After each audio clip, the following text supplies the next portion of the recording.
Nova Open 2024 showcased Cosmic Conquest. Gamers will experience this world universe through novels, comics, and tabletop games. Tier 1 provides everything up to 6 players will need. Tier 2 upgrades players to beautifully sculpted, paintable miniatures. Tier 3 players get both character styles for their battles.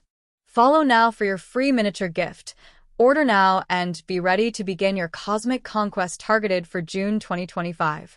Now, let's get a game overview from the developer. Cosmic Conquest at its core is going to be a dice combat, territory control, resource management game. The object of the game is you want to win by gambit points. Each player is going to have a gambit point tracker. You're going to have different criteria that you're going to meet throughout the course of the game to gain gambit points. You're going to gain them through feats of combat, whether you're dealing a certain amount of damage to opposing contenders, healing up your units a certain amount of health. You'll also gain gambit points through exploration, whether it be you conquer or overthrow planets. And at the end of the game, you are going to observe the game state, and then you will have bonus points that you'll gain based on criteria that you met throughout the game. Each team is going to consist of 3 contenders. They are Destroyer, Sentinel, and Savior. So they are your classic DPS, healer, and tank roles. Each contender is going to start on its unrivaled side here that has a little bit of lore and a passive ability that you start the game with. Throughout the game, mainly during your primary phase, you are going to spend 5 XP to be able to awaken your contenders, which you will have the same passive ability, but you are going to gain a combat action and a support action that you can use to kind of bolster your combos throughout combat. Your turn order is very simple and listed on this reminder card right here. You have 4 phases of a turn. Your recovery phase, armory phase, action phase, and conquest phase. To just kind of go over these a little bit, your recovery phase is where you're going to be gaining XP. You also have the opportunity to awaken your contenders, as I stated previously. You are also going to resolve any effects that might take place during this step. And then after you complete these steps, you'll pass over to the armory phase. If you look here, you have a shared pool of armory cards that you can use to further bolster your combinations throughout the game.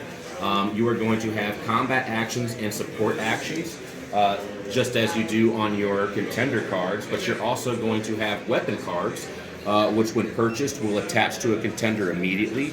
Weapons essentially are just going to add an additional passive ability that you can use on your contenders here. And the final card type you're going to have in your armory are non-combat actions. You play these in your action phase outside of combat. These generally give you tempo swings through movement. They may gain you extra gambit points. They may let you accumulate XP at a faster rate. There's going to be various effects with those. After your armory phase, you get into the meat and potatoes of your turn, which will be the action phase. Every player has 2 actions that they can use during their turn, any combination of movement or combat.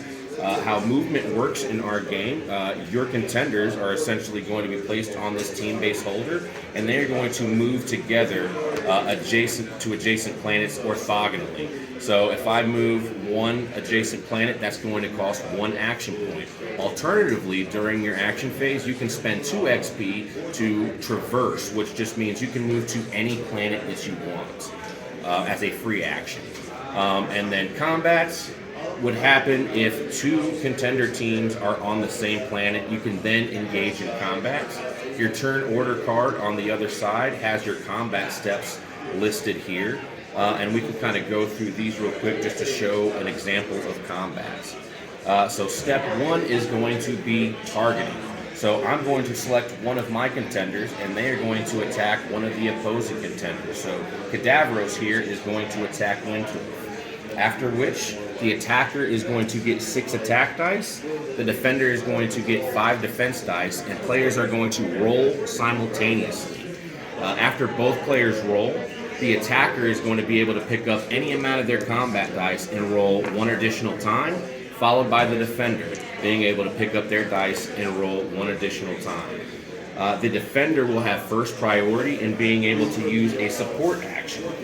Once again, support actions are going to be on your awakened side of your contender or armory cards that you purchase out of the armory. The attacker then gets priority to use a combat or support action offensively.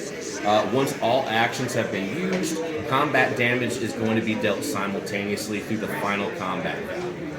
If you take a look at our combat dice here, each dice has different symbols. For the attacker, you're going to have shields, single swords, and double swords. The defender is going to have shields, swords, double swords, with the additional symbol of a miss. So once players roll, use their actions, you are going to calculate damage simultaneously. So shields are going to cancel out swords, and then you are going to calculate combat damage, and then each player will take the sword difference in value. After our action phase, we go into our conquest phase for the final phase of the turn. If you look at each of our planet tiles right here, each planet tile has a conquer condition and an overthrow condition, as well as a passive once they gain control of a planet. If a player doesn't actively control a planet, you are going to meet the conquer condition to take control of the planet. If a player already controls the planet, you will meet the overthrow condition to take control of the planet. Once a player takes control of the planet, they are going to get the respective card as a team passive ability, and then they will move on and pass their turn to the next player. So that is turn phases in a nutshell. We can get right into playing a game if you'd like.